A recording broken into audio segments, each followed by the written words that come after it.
ಸಾಮಾಜಿಕ ಜಾಲತಾಣ ಯಾರು ತಾನೇ ಬಳಸೋದಿಲ್ಲ ಹೇಳಿ. ಅದರಲ್ಲಿ ಸದುಪಯೋಗವೂ ಇದೆ, ದುರುಪಯೋಗವೂ ಇದೆ. ಅದೇ ಫೇಸ್ಬುಕ್ನಲ್ಲಿ ದ್ವೇಷ ಹರಡುವ ಪೋಸ್ಟ್ ಅನ್ನು ಹಂಚಿಕೊಂಡಿದ್ದ ಕಾರಣಕ್ಕೆ ಬ್ರಹ್ಮಾವರದ ಇಬ್ಬರು ಆರೋಪಿಗಳನ್ನು ಅರೆಸ್ಟ್ ಮಾಡಲಾಗಿದೆ. ಧರ್ಮಗಳ ನಡುವೆ ದ್ವೇಷ ಬಿತ್ತಿದ ಪ್ರಕರಣ ಅದು. ಫೇಸ್ಬುಕ್ನಲ್ಲಿ ದ್ವೇಷ ಹರಡಿದ ಕಾರಣಕ್ಕಾಗಿ ಇಬ್ಬರು ಬ್ರಹ್ಮಾವರದ ಆರೋಪಿಗಳನ್ನು ಅರೆಸ್ಟ್ ಮಾಡಲಾಗಿದೆ. ಫೇಸ್ಬುಕ್ನಲ್ಲಿ ಪೋಸ್ಟ್ ಒಂದು ಹರಿದಾಡುತ್ತೆ. ಆ ಪೋಸ್ಟಿನಲ್ಲಿರ್ತಕ್ಕಂತಹ ವಿಚಾರ ಮತ್ತೊಬ್ಬರನ್ನ ಪ್ರವೋಕ್ ಮಾಡುವಂತೆ ಇತ್ತು. ಬ್ರಹ್ಮಾವರದ ಸಂತೋಷ್ ಕುಮಾರ್ ಶೆಟ್ಟಿ ಹಾಗೂ ನಾಗರಾಜು ಬಂಧಿತ ಆರೋಪಿಗಳು. ಸಾಮಾಜಿಕ ಜಾಲತಾಣದಲ್ಲಿ ಶಾಂತಿ ಕದಡುವ ಪೋಸ್ಟ್ ಆರೋಪ. ಉಡುಪಿ ಡಿವೈಎಸ್ಪಿ ನೇತೃತ್ವದಲ್ಲಿ ನಡೆದ ಕಾರ್ಯಾಚರಣೆ. ಇಬ್ಬರು ಆರೋಪಿಗಳನ್ನ ಪೊಲೀಸರು ಅರೆಸ್ಟ್ ಮಾಡಿದ್ದಾರೆ.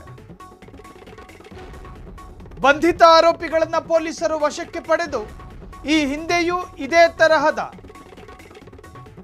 ಪ್ರಕರಣದಲ್ಲಿ ಇವರು ಭಾಗಿಯಾಗಿದ್ರ, ಯಾಕೋಸ್ಕರ ಇವರು ಕೋಮುವಾದಕ್ಕೆ ಸಂಬಂಧಪಟ್ಟ ಪೋಸ್ಟ್ಗಳನ್ನು ಹಾಕ್ತಾ ಇದ್ರು, ಮತ್ತೊಂದು ಧಾರ್ಮಿಕ ವಿಚಾರಗಳ ವಿರುದ್ಧವಾಗಿ ಯಾಕೆ ಬರಿತಾ ಇದ್ರು,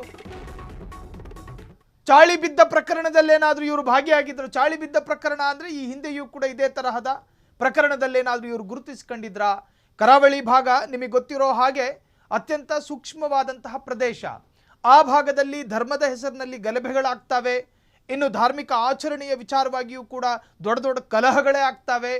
ಒಂದು ತಿಂಗಳಲ್ಲಿ 2-3 ದಿವಸ ಕರ್ಫ್ಯೂ ಜಾರಿಯಲ್ಲಿರ್ತಕ್ಕಂಥ ಒಂದು ಭಾಗ ಅಂದರೆ ಅದು ಕರಾವಳಿ ಪ್ರದೇಶ, ದಕ್ಷಿಣ ಕನ್ನಡ ಜಿಲ್ಲೆ. ಈಗ ಅವೆಲ್ಲವೂ ಕೂಡ ಸರಿಯಾಗಿದೆ. ಅಲ್ಲಿನ ಕಮಿಷನರ್ ಆ ಜಿಲ್ಲೆಯ ಶಾಂತಿ ಕಾಪಾಡೋದಕ್ಕೆ ಹರಸಾಹಸ ಪಟ್ಟು ಕೊನೆಗೂ ಈಗ ಕರಾವಳಿ ಭಾಗ ಶಾಂತವಾಗಿದೆ. ಅದೇನೇ ಇರಲಿ, ಆ ಶಾಂತಿಯನ್ನು ಕದಡೋದಕ್ಕೆ ಒಂದಷ್ಟು ನಿರುದ್ಯೋಗಿಗಳು, ಈ ತರಹದ ಕೋಮುವಾದಿಗಳು ಫೇಸ್ಬುಕ್ಕನ್ನು ದುರುಪಯೋಗ ಪಡಿಸಿಕೊಳ್ತಾರೆ. ಆ ಫೇಸ್ಬುಕ್ನಲ್ಲಿ ಎಲ್ಲೋ ಕೂತ್ಕೊಂಡು ಊಟ ಮಾಡ್ತಾ ಒಂದು ಪೋಸ್ಟ್ ಹಾಕೋದು, ಅದೊಂದು ತರಹದ ವಿಕೃತ. ಅದನ್ನು ಹಿಂಸಾ ವಿನೋದ ಅಂತ ಕರೆದ್ರೂ ಕೂಡ ತಪ್ಪಾಗೋದಿಲ್ಲ.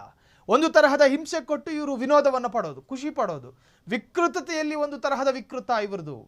ಫೇಸ್ಬುಕ್ನಲ್ಲಿ ವಿಷಕಾರಿಯಾದಂತಹ ಒಂದು ತರಹದ ಕೋಮು ಸೂಕ್ಷ್ಮ ವಿಚಾರಗಳನ್ನೆಲ್ಲ ಎಳೆದು ತಂದು ಅದನ್ನು ನಕಾರಾತ್ಮಕವಾಗಿ ವಿಮರ್ಶೆ ಮಾಡುವಂತಹ ರೀತಿಯ ಪೋಸ್ಟನ್ನು ಹಂಚಿಕೊಂಡಿದ್ದ ಕಾರಣಕ್ಕೆ ಈಗ ಅವರನ್ನು ಅರೆಸ್ಟ್ ಮಾಡಲಾಗಿದೆ. ಬ್ರಹ್ಮಾವರದ ಸಂತೋಷ್ ಕುಮಾರ್ ಶೆಟ್ಟಿ ಹಾಗೂ ಕೆ ನಾಗರಾಜು ಬಂಧಿತ ಆರೋಪಿಗಳು. ಸಾಮಾಜಿಕ ಜಾಲತಾಣದಲ್ಲಿ ಶಾಂತಿ ಕದಡುವ ಪೋಸ್ಟ್ ಆರೋಪ. ಉಡುಪಿ ಡಿವೈಎಸ್ಪಿ ನೇತೃತ್ವದಲ್ಲಿ ನಡೆದಂತಹ ಕಾರ್ಯಾಚರಣೆ ಅದು. ಇಬ್ಬರು ಆರೋಪಿಗಳನ್ನು ಈಗಾಗಲೇ ಪೊಲೀಸರು ವಶಕ್ಕೆ ಪಡೆದು ವಿಚಾರಣೆಯನ್ನು ನಡೆಸುತ್ತಿದ್ದಾರೆ.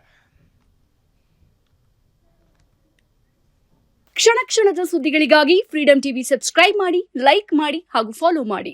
ಹೊಸ ಸುದ್ದಿಗಳ ನೋಟಿಫಿಕೇಶನ್ಗಾಗಿ ಬೆಲ್ ಐಕಾನ್ ಮೇಲೆ ಕ್ಲಿಕ್ ಮಾಡಿ.